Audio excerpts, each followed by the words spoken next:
Hey everybody. You'll have to excuse my appearance. I've been in bed for the last couple of days, very sick. It wasn't until just a couple hours ago I felt well enough to watch a movie and then talk about it. So here we are. Uh, Number 24 on the Criterion collection, High and Low by Akira Kurosawa from Japan, 1963. This movie is excellent, honestly. It is fantastic. The drama is great. The acting is superb. Cinematography is great.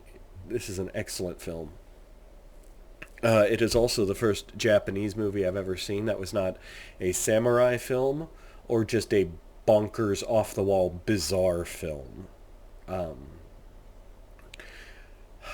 I'm gonna try and explain the overall plot of the movie. It's a little complicated, so I apologize if I don't do a good job of it.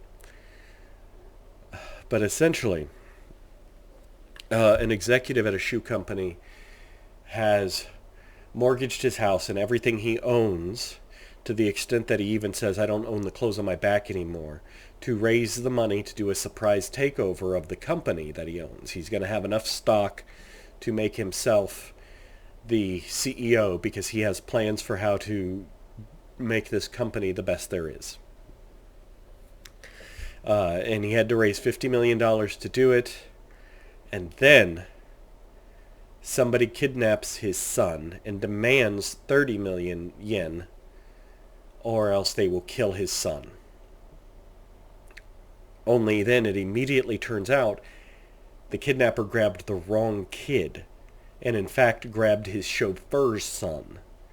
So the first third of this movie is kind of the moral quandary of, if he pays this $30 million to save his chauffeur's son, his life is ruined. He will lose his job. His family will lose their house. They will not have the clothes on their back. They will have nothing. If he doesn't do that, a child will die. So the first third of the film is just dealing with that, which is honestly very intense drama. It's very good. The second two-thirds of the film is more of a police procedural as they are trying to find the kidnapper. And it's done very well. There's a lot of interesting things to talk about in this movie. It is a black and white film except for about 3 seconds. The police put something in the bags that hold the money for the drop-off, such that if they made sure to get like these ugly, very unique, something can't be very unique, it's either unique or it's not, unique bags.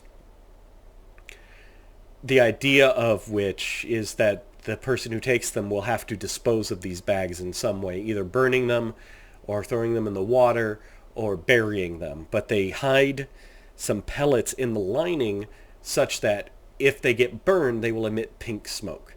And at some point that does happen, and in this black and white movie, there is a 3-second sequence where you see pink smoke, which is kind of interesting when you're seeing a whole black and white film, and then there's pink.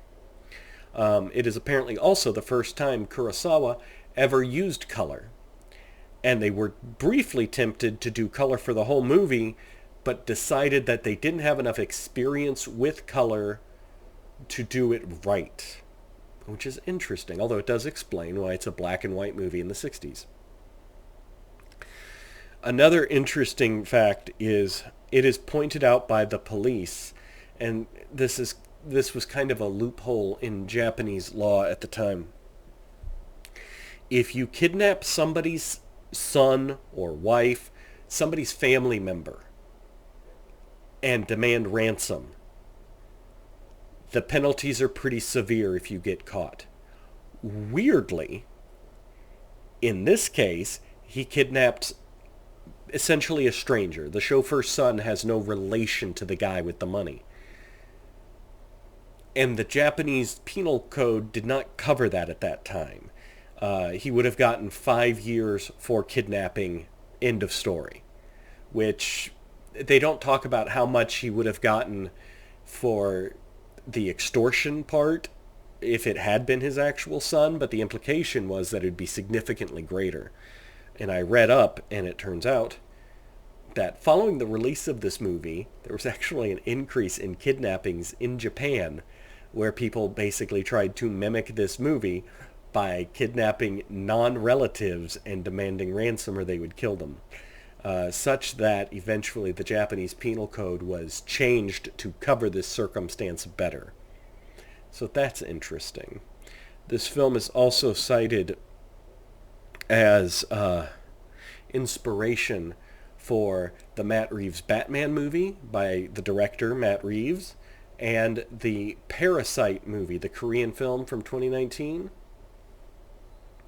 So it is a well-loved film, and it is extremely good.